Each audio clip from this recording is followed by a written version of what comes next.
Guys, you're overthinking this. All right, welcome back, everybody. This episode is brought to you by my book, Never Off Duty. It's available for order at d'angelopublications.com. You can also order it through my website at officernate.com. I will also leave a link in the description section. Don't forget to subscribe to the channel, like, hit the notification bell, share this video, comment on this video, let me know what you guys think. All right, let's get into it. So, this is part 2 of the Gabby Petito, or at least my take on the Gabby Petito case. I did a video on this a couple of days ago, and I'm getting a lot of comments, especially from females, on their reaction to this. Whether they think the officers missed something, whether they think Brian pulled the wool over their eyes and that he fooled them and that he lied and they missed it and they were being apathetic or careless or whatever the case is. But the one thing people seem to be getting caught up on or hung up on is the 911 call that initially sent officers to respond to this domestic between Brian and Gabby. So let's listen to that right now. Were you able to get a description of the intoxication? Hi, can you hear me, sir? Yeah, I can hear you. Hi, I'm calling. I'm right on the corner of Main Street by Moonflower, and we're driving by, and I'd like to report a domestic dispute. Florida with a white van, Florida license plate, white land, gentleman, Where's it at? 5'6", beard. They just drove off. They're going down Main Street. They made a right onto Main Street from Moonflower. Or what were they doing? Cooperative, but what do you say? What were they doing? We drove by and the gentleman was slapping the girl. He was slapping her? Yes, and then we stopped. They ran up and down the sidewalk. He proceeded to hit her, hopped in the car, and they drove off. Okay, you said it's a white van? White van. I can give you the license plate if you give me 1 sec. I took a picture of it. What kind of white van? Like a big one?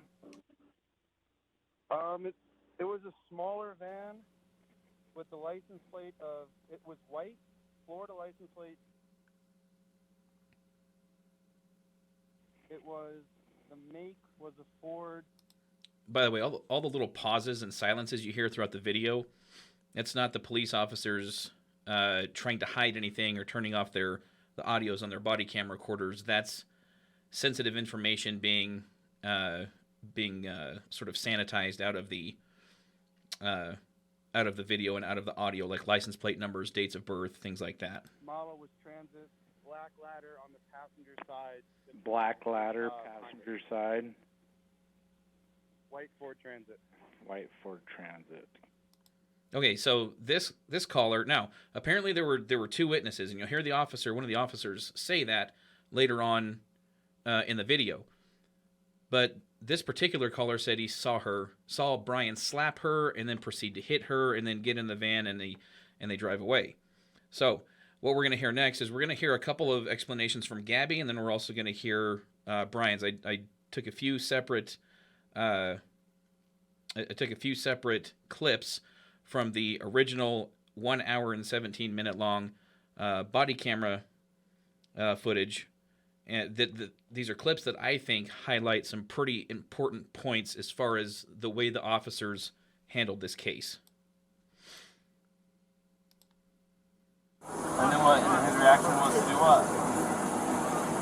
It's going to be out of Florida. He just grabbed you? Did he hit you though? I mean, it's okay if you're saying you hit him, but then I understand if he hit you, but we want to know the truth if he actually hit you. Because, where did he hit you? Don't worry, just be honest.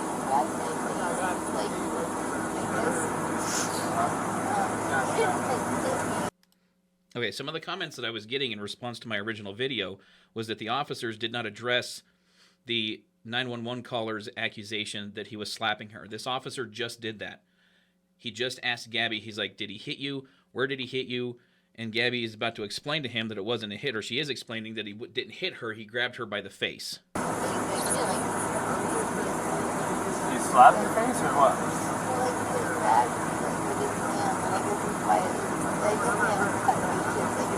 Yeah.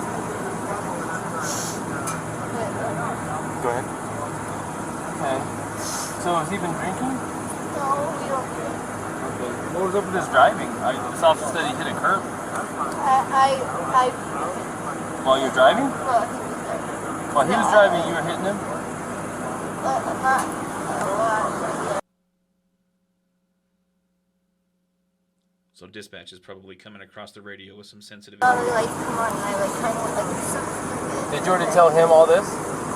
I didn't get that far into Okay, it. with your life, but if you know you have anxiety, look at the situations you can get in. You know what I mean? And we're not here to be mean to you or anything. Well, you know, there's a first time, and then it usually. We'll go see what Brian's saying, but I think you've heard everything now from. Quick question. You said you were hitting him in the arm. Did you grab the steering wheel? No, I didn't. You did not touch the I steering didn't touch the steering wheel, but only for like a second because I just saw the lights come on and it was more just like you're an idiot, like you know.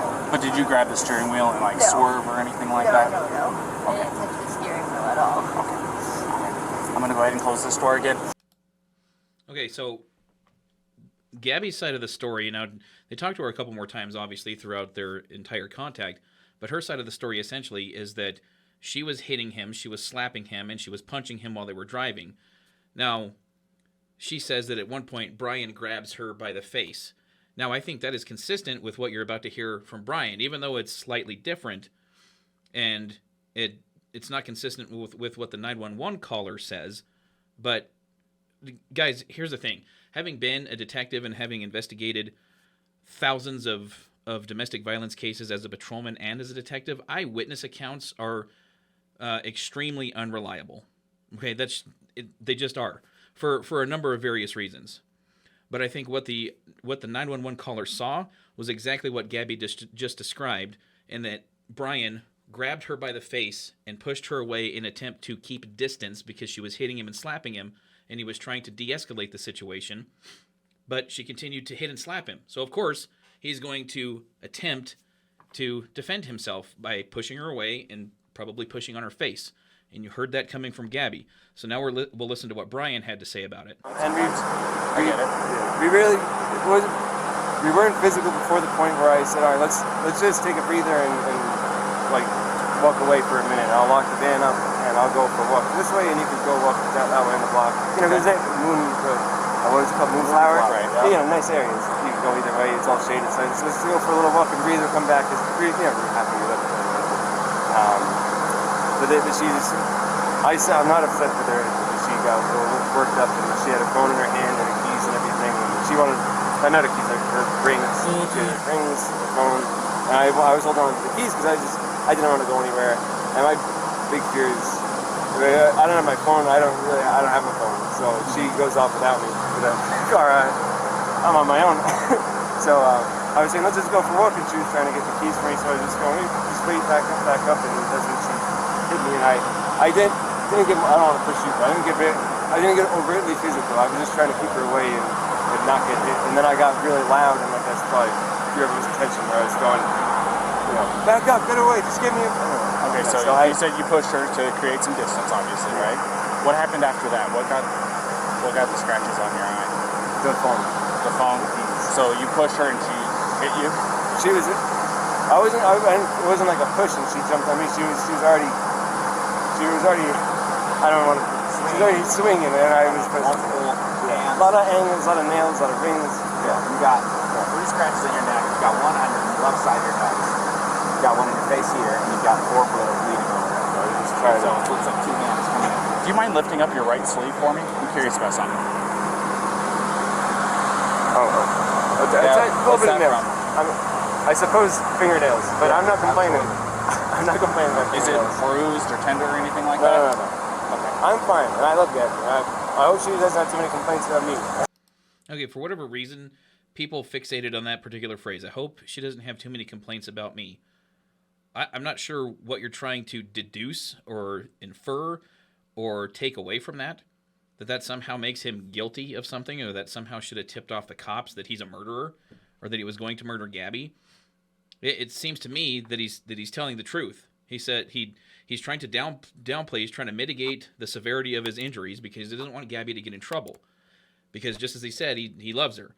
And he's hoping that she's not complaining about him. I don't think he's talking about this particular incident. I think he's talking about in general, right? Because they've been talking so far about the little quirks and the little idiosyncrasies that sort of get on each other's nerves, and that tends to happen when you're in a relationship and you're driving across country in this, in this very tiny van that you have to live in together.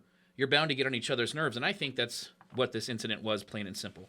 I don't think Gabby thought that she was in any kind of danger, because you'll see later on in the video, she says, this is the first time this has happened. She says that to one of the officers. I think all this was it started out as a petty squabble, like a lover's quarrel between these two, and then it escalated to the point where it got a little physical. I don't believe Gabby thought that she was in any kind of danger. I don't think she anticipated that 2 weeks later she was going to be murdered. So if she can't anticipate that, or if there just was no evidence and she didn't have that feeling, then how were the officers supposed to know that? Okay, so I want to go back real quick to where Gabby mentions that. Look at the situations you can get in. You know what I mean? And we're not here to be mean to you or anything. Well. Okay, right there. She says this never happened before. Now, she could be talking about having a run-in with the cops, but I believe what she's talking about is I don't think they've ever had this type of fight before. Okay, that's what I think she means. Now, I could be wrong, but I think what she's I think what she's referring to is the fact that they've never had a fight this severe that the cops had to get involved. Okay, so I mean, police. What you have to understand is that police officers need probable cause to believe someone committed a crime in order to make an arrest. Because the other comments that I see in response to my video is that, well, they should have arrested Brian, and that would have given that would have changed the outcome of this. That would have given Gabby time to get help. No, it wouldn't have. First of all, okay, let's just pretend. Let's say to my female audience, you're at home with your boyfriend or your husband, your significant other. You guys get into a fight, and a neighbor calls the cops for whatever reason. They hear a commotion. They see some pushing and shoving or whatever. Neighbor calls the cops. Cops show up. Cops go to your boyfriend. They say, what happened? Boyfriend says, well, she slapped me. And then they go to you, and they say, what happened? Well, she slapped me. Or I slapped him. Why would they arrest him? If he says that you slapped him and you say that you slapped him, why would they arrest him? Officers can't do that. Officers can only do what they have statutory authority to do. That's a new word, statutory authority to do. And they have to look at the elements of a specific crime, for in this instance, domestic violence. They can't arrest. First of all, again, this incident is 2 weeks removed from Gabby's death. And there's nothing to indicate here. Like I said, I don't believe Gabby thought that she was in any danger. And there's nothing to indicate, based on their interaction with Gabby and Brian, that would lead the officers to believe that Gabby was in imminent danger or that she would be in any type of future danger. All right, so in this clip, I tried to edit it to drown out or remove some of the engine sounds because they're standing next to their patrol vehicles. There's cars passing on the highway, and the noise from the engines kind of makes it hard to hear what's being said. I attempted to edit it. It's slightly better, but there's still a little bit of noise, but you can hear what the officer says a little more clearly in the edited version.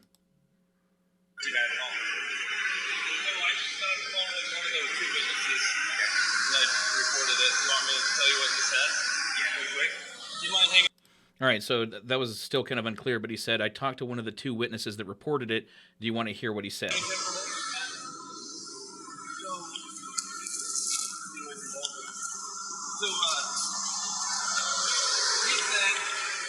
that he never saw the male strike the female. He saw the male trying to lock her out of the vehicle. She even told us that he was trying to lock her out, told her to go take a walk. So that she was trying to get in. She eventually couldn't get in and actually clawed her way in through the driver's door. He says, I don't understand why she's doing that. Well, I think it's because it was the only door that wasn't locked that she could get through. She's trying to get it over him. He's trying to disengage from her. I guess he hung her backpack on the back, probably so she'd have her shit, so that he didn't have to engage with her. Everything she's saying is the same thing. I haven't heard what he said, but if that's what he said, it's also what the witness is saying. The witness says, I never saw him hit her. I saw him shove her, but I couldn't tell if it was an aggression against her or a defense against her as far as her. Okay, so apparently there were two callers One of them said that he saw them. They were hands on, right? Sounded like there was some pushing and shoving, but he couldn't tell whether it was him aggressing her or defending himself against her. So that's one piece of the puzzle. Okay, so we have a caller who says he saw Brian slapping her. We have a second caller who says, well, he was pushing her, but I couldn't tell if it was aggressive or if it was defensive. Okay, so then that's two pieces of the puzzle. The other two pieces are what Gabby and Brian have to say, and what Gabby and Brian have to say are essentially identical, except with a few minor details as far as her pulling the wheel, like Brian said, versus what she said was that she was punching him as he was getting pulled over, and that's what caused him to hit the curb. So then you have the physical evidence, which is the injuries on Brian's face, right? She used a phone to hit him in the face, and that's why he's got these two scratches up near his eye. He had scratches on his neck, and then he had scratches on his arms. He's the only one with injuries. Gabby it sounded like she was complaining of a little bit of pain on the left side of her face from where he grabbed her and I guess kind of pushed her away. But again, if the evidence points to someone committing a crime, I don't go and arrest a completely different person for that crime.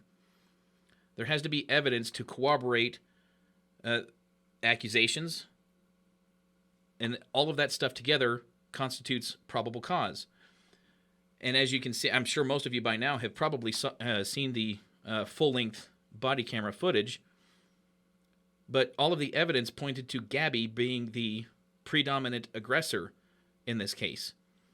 Brian had injuries. She admitted to hitting him. He said that she hit him, and he admitted to pushing her in order to get space.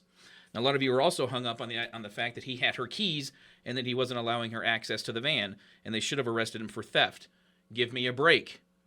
Okay, once again, you're inserting your emotions into this case because you know now that she was murdered, and that Brian most likely is the one that murdered her. I mean, we don't know for sure, but it's looking that way.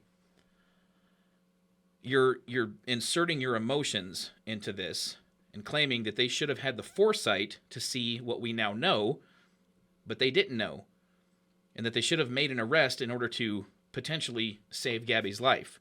That's not how it works. Okay, you got to completely forget about everything that happened after this incident in order to fairly evaluate this case. And if you're asserting that these officers missed something, or that they weren't paying attention, or that Brian somehow fooled them, you're not being fair. And again, a lot of you who have commented have put your own personal, sort of inserted your own personal domestic violence situations. Now, I'm sorry that if you've gone through that, I'm very sorry for that. That's, that's awful for anybody to have to endure something like that. But for those of you who have described your own personal domestic violence experiences in the past, this is not the same thing. Okay, there's nothing here to indicate that Brian was coercing her or manipulating her or controlling her. He, just like he said, and his explanation made sense. He took the keys because she was upset. He didn't want her to drive off and leave him in the middle of the desert in Utah. That makes perfect sense to me. Not to mention that Brian is the one who's been driving this van across country for the last, 2 months? Month and a half, something like that? So it makes sense for him to have the keys, and it also makes sense that when you have a female who is emotional and hitting you and slapping you for whatever reason, he doesn't want her to get the keys and get in the car and drive away and leave him there. There's nothing unreasonable about that. There's nothing suspicious about that. And I'm not trying to trample on her grave, but obviously she's very emotional, as we can see in this video. So to suggest that these officers were negligent or that they were apathetic or that they missed something, also give me a break. They spent almost an hour and a half trying to decide what the best course of action was to take with Brian and Gabby. And it seems to me they did a pretty good job. They were very thorough. Gabby ended up with the keys eventually and the van. They were separated for the night, at least I'm assuming. The officers told them that they weren't to talk to each other until the following day, but who knows? I mean, most of these domestic violence cases, the two parties never listen. They usually start talking immediately as soon as the cops leave. Like I said, I've investigated 1,000 domestic violence scenarios. Most of them are a lot like this one, very minor.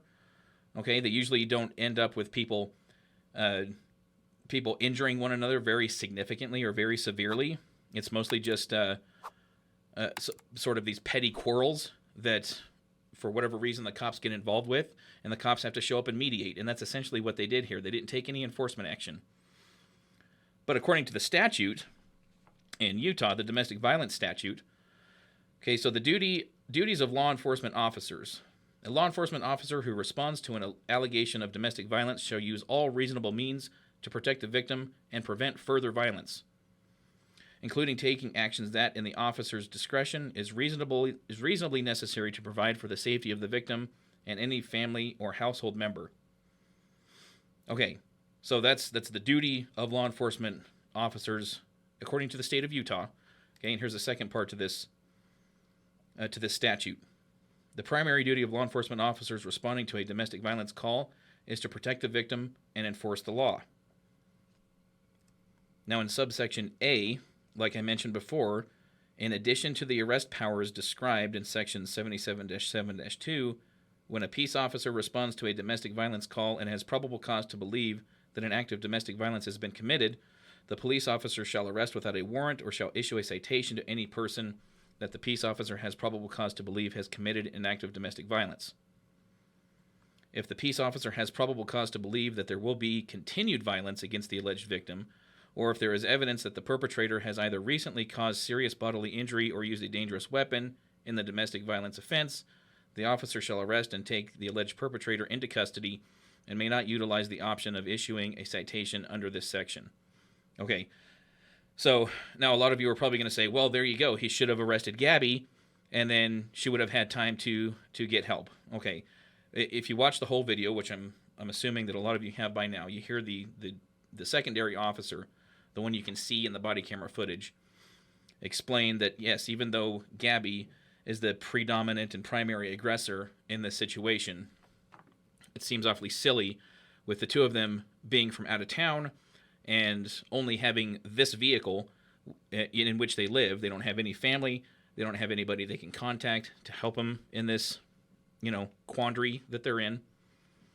Gabby weighs like $110, $115. Maybe Brian is capable of defending himself against her. It didn't seem as though justice would be served to arrest Gabby and have her spend the night in jail and, have to come back at some point to go to court, or, to go through the process that you have to go through when you're charged with the crime. She would have been released the next day, but then she would have had to appear again in court, even if she pleads guilty. So the officers did a very thorough job. They did what they could do according to the authority that they were given by the state of Utah. And again, I think they were very respectful. They were very compassionate. They were very empathetic. They had no idea that Gabby was going to be murdered 2 weeks into the future. And there was nothing in their interaction with Brian and Gabby to suggest that that was going to happen. So for those of you who are watching this video and going, well, the officers didn't do this, or look, he lied about that. He said there was something about his cell phone, which in my first video I missed. He said during sort of the beginning of the contact that he didn't have a phone, but then later on towards the end of the video, he pulls out a phone and starts to look up a number on it or dial on it. Now, maybe he was lying about not having a phone, or maybe he has that phone, but it just doesn't have any service. Maybe it's not, maybe it's not connected to a provider. There could be a number of explanations, but that certainly doesn't suggest that because there was a discrepancy with his phone, that the officers were somehow supposed to infer that he was going to kill her 2 weeks into the future. So that's not the way investigations work. Police officers don't have a crystal ball. I think they did whatever they could in this case to resolve what was a domestic dispute. Again, this is not a domestic dispute that leads to a homicide. Okay? Again, we're 2 weeks removed. Like I said before, I don't think Gabby thought that she was in any danger. I think that these are two very young people who may or may not have lived together before this road trip, but they are spending now every single waking moment and non-waking moment in that tiny little van, very cramped, close quarters, and when that happens, you tend to get on each other's nerves. And I think that's all this was. They got on each other's nerves. It escalated to the point of hitting. The cops got called. The cops seemed to intuit that based on their investigations, or their investigation. So again, I don't understand what more you think these officers should have been able to do or should have been able to anticipate based on what we know, based on only the things we know in this contact, not what we know in the future, not what we know happened between August 13th and August, I believe it was 27th or 28th, when Gabby goes silent. Okay? None of that. Or anything that happens after August 12th until now. You can't use that information in order to evaluate this case because the officers didn't have that information. So let me know what you think in the comments, if you agree, if you disagree. Even if we disagree, I appreciate you all commenting. I appreciate the feedback. I appreciate the input. Again, even if we disagree, I appreciate everyone being civil in the comments, being nice, being respectful. See you next time.